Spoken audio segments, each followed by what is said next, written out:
বাংলাদেশ জাতীয়তাবাদী দল এবং এর অঙ্গ দল সংগঠনের নেতৃত্ব উপস্থিত সমন্বয় পরিবর্তনে আপনার প্রত্যেকেই জানেন বর্তমানে অন্তর্বর্তীকালীন সরকার চালাচ্ছে। এই অন্তর্বর্তীকালীন সরকার এ দেশের রাষ্ট্রের কাঠামো সরকার প্রতিষ্ঠা তারা প্রত্যেক ক্ষেত্রে ইতিমধ্যে কমিশন গঠন করেছে। নির্বাচন সংস্কার কমিশন, দুর্নীতি দমন সংস্কার কমিশন, শিক্ষা সংস্কার কমিশন, প্রত্যেক ক্ষেত্রে আমাদের একটা প্রশ্ন হচ্ছে যে এদেশের জনগণ এরা আর সব থেকে ভোটে দিতে আগ্রহী, তারা এখন সকল কিছু সংস্কার করে নির্বাচন দিতে যাচ্ছে। এদেশের জনগণ এখন একটা নিরপেক্ষ নির্বাচনের জন্য উন্মুখ হয়ে বসে আছে।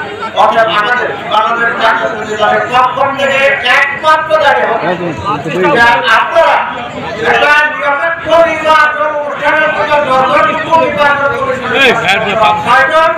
ততটুকু সংস্কার করে একটা নির্বাচনকে নির্বাচিত জনপ্রতিনিধিরা ক্ষমতায় এসে পার্টি সমস্ত সেক্টরে সংস্কার করবেন। কারণ আপনারা জানেন যে সংস্কার কোন স্থায়ী বিষয় না, এটা হচ্ছে একটা চলমান বিষয়। সংস্কার একটা স্থায়ী, এটা একটা চলমান বিষয়। এটা সময় পরিবর্তনের সাথে সাথে জনগণের প্রয়োজনীয়তার নিরিখে যে কোনো সময় সংস্কার প্রয়োজন হতে পারে।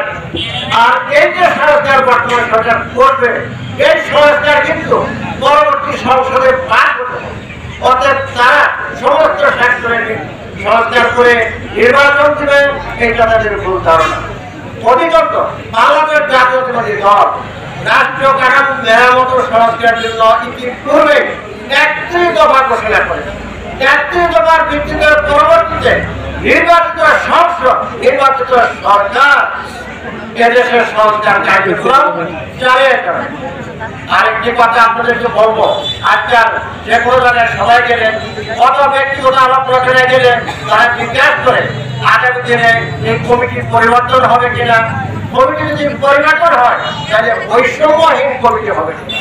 যারা আমার সামনে উপস্থিত আছেন, আমার পিছনে আছেন, আমার সাথে এই লাইনে আছে, তাদেরকে একটাই কথা বলবো যে আগামীতে কমিটি অবশ্যই পরিবর্তন হবে, তবে বৈষম্যহীন হবে কিনা এটা নির্ভর করবে আমাদের আপনাদের। কারণ আমরা আপনারা আজকের দিনে ঐক্যবদ্ধ আছি, এই ঐক্যবদ্ধতা যদি আমরা ধরে রাখতে পারি, আমরা যদি আমাদের ঐক্যকে ধরে রাখতে পারি, আমরা যদি আমাদের বর্তমান শক্তিকে ভবিষ্যতে প্রদর্শন করতে পারি, তারা অবশ্যই বৈষম্যহীন কমিটি চালিয়ে দিতে বিএনপি এবং এর অঙ্গ ও সহযোগী সংগঠনের হবে ইনশাআল্লাহ। আগামী দিনে আমরা সবাই মিলে চেষ্টা করব যাতে করে এখানে একটা বৈষম্যহীন কমিটি হয়।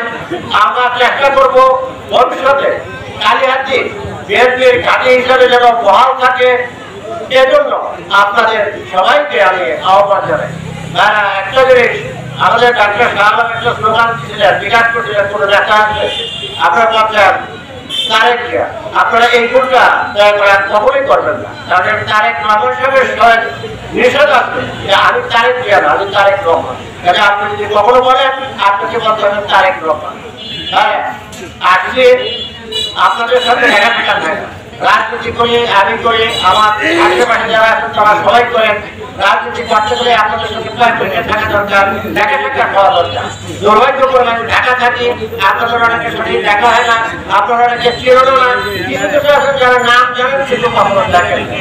অতএব আজকে আমার সৌভাগ্য যে আপনাদের সামনে এসে হাজির হতে পারে, এজন্য আল্লাহকে আপনারা সবাই ভালো থাকুন, সুস্থ থাকুন, গরম করবে আল্লাহ তাআলা আপনাদের সবার উপর আল্লাহ বর্ষণ করুন। এই কামনা করে আমি আমার বক্তব্য শেষ করছি। আল্লাহ।